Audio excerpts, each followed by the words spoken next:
গণতন্ত্র নস্যাৎ করার উদ্দেশ্যে এই পার্টি অফিসের দখলের চেষ্টা করছে। সেখানে তারা তালা লাগিয়ে দিয়েছে। জাতীয় পার্টির বগুড়ার পার্টি অফিসে এখনো তালা ঝুলন্ত আছে। এই অফিসটি অনেক আগে লিজ নেওয়া হয়েছিল ডিসি অফিস থেকে, এবং ডিসি অফিসের নথি অনুযায়ী জাতীয় পার্টির বগুড়ার অফিস এখন পর্যন্ত অন্য কাউকে লিজ দেওয়া হয়নি। জাতীয় পার্টি এটার এখন পর্যন্ত আইনগত দখলের অধিকারিক, কিন্তু জুলাই যোদ্ধা নামে ব্যানারে কিছু দুষ্কৃতকারী, এটি একটি অনিবন্ধিত সংগঠন। আমরা জানি না এর কোনো সেন্ট্রাল নেক্সাস আছে কিনা। আমরা মনে করি কেউ কেউ অফিসটি দখল করে দোকান ভাড়া দেওয়ার উদ্দেশ্যে, অথবা জাতীয় পার্টিকে ভোটের মাঠ থেকে সরিয়ে দেওয়ার হীন উদ্দেশ্যে, গণতন্ত্র নস্যাৎ করার উদ্দেশ্যে এই পার্টি অফিসের দখলের চেষ্টা করছে। সেখানে তারা তালা লাগিয়ে দিয়েছে এবং তারা সেখানে একটা ব্যানার ঝুলিয়েছে হ্যাঁ না ভোটের জন্য।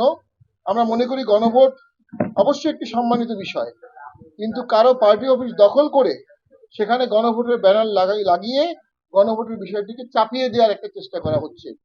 যদি জুলাই যোদ্ধা নামে কোনো কেন্দ্রীয় সংগঠন থেকে থাকে, তাদের ইমিডিয়েটলি উচিত বগুড়া এই বিষয়ে তদন্ত করে দুষ্কৃতকারীদের বহিষ্কার করে দেওয়া।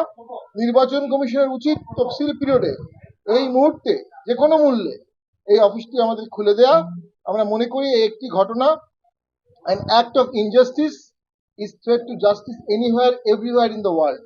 এই একটি ঘটনার জন্য পুরো নির্বাচন ব্যবস্থাও কলুষিত হয়ে যেতে পারে। সমস্ত জেলা অফিসে থেকে আমাদের উপর চাপ আসছে। এ ধরনের ঘটনা ঘটলে আমাদের কিন্তু নির্বাচন বয়কটের চাপ অনেক বেশি আমাদের উপরে আসবে। রাষ্ট্র সরকার নির্বাচন কমিশনকে দেখাতে হবে যে যেসব দল নির্বাচনে অংশগ্রহণ করছে তারা এবং তাদের প্রার্থীদের এবং তাদের জানমাল এবং সম্পদের সুরক্ষা দিতে এই রাষ্ট্র সক্ষম। যে রাষ্ট্র এই সক্ষম না হয়, অক্ষম রাষ্ট্র সুষ্ঠু ভোট করতে পারে।